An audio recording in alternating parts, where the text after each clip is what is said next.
At the beginning of the first chapter, the exterior shots are similar to the sound of music. This portrays the film to be joyful and calm, as that is what's connoted from the reference. As the plot unfolds, this portrayal is shown to be far from the truth. The title of the first chapter points out the main reference of Sergio Leone's 1968 western, Once Upon a Time in the West, in the first scene, as it is titled, Once Upon a Time in Nazi-occupied France.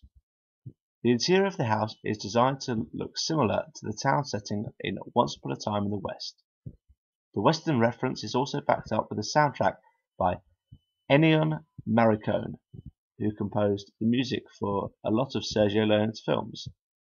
There is a bricolage with Beethoven's Fur Elise mixed with spaghetti western music to turn it from a calm classical music into something that is sinister and builds up the tension, signifying oncoming action.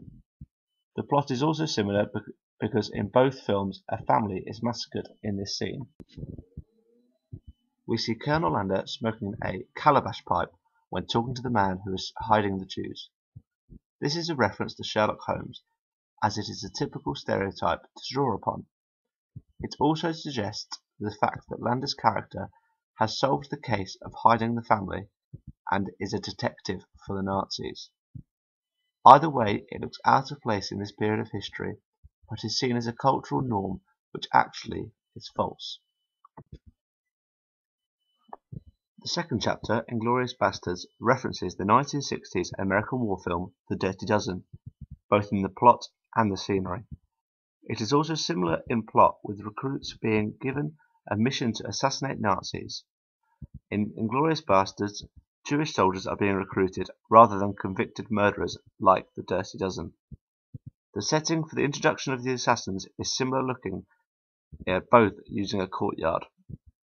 The hyperreality of the group is represented in the fake-sounding Tennessee accent of Brad Pitt, and the extreme characters with excessive violence from the bastards and the angry, sulky character representing Hitler.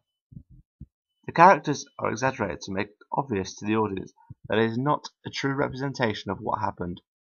Most period dramas films will try to be as historically accurate as possible, ensuring that everything from uniform, props, card and location are close to being correct to the date and the context of the film, especially if the film is set upon true events. They want the audience to be convinced that it is a real portrayal of events. Tarantino, however, does everything to ignore this typical convention, made obvious to the audience that it's fictional by stating the different chapters at the start of every scene. A strong theme throughout the film is cinema. Tarantino uses eclecticism by referencing different genres of film. After referencing spaghetti westerns in the first scenes, he makes reference to the German cinema both from the Weimar era and the Third Reich in the rest of the film. In Chapter 3 he references the famous Austrian filmmaker George Pabst by showing the title of his film The White Hell of Piz-Palu on the front of the cinema, both in French and in German. This is also referenced later with the cover story for Bridget's broken leg. Aldo Raines says he's going to wrap it up in a cast and you got a good How I Broke My Leg mountain climbing story. That's German, ain't it? You'll like climbing mountains. A way in which Tarantino self-references in the film is when he uses camera angles which are featured in many of his films previously. This creates his trademark. It is known that as a director he enjoys to feature elements that the audience will recognize as his work, even if it has little contextual value.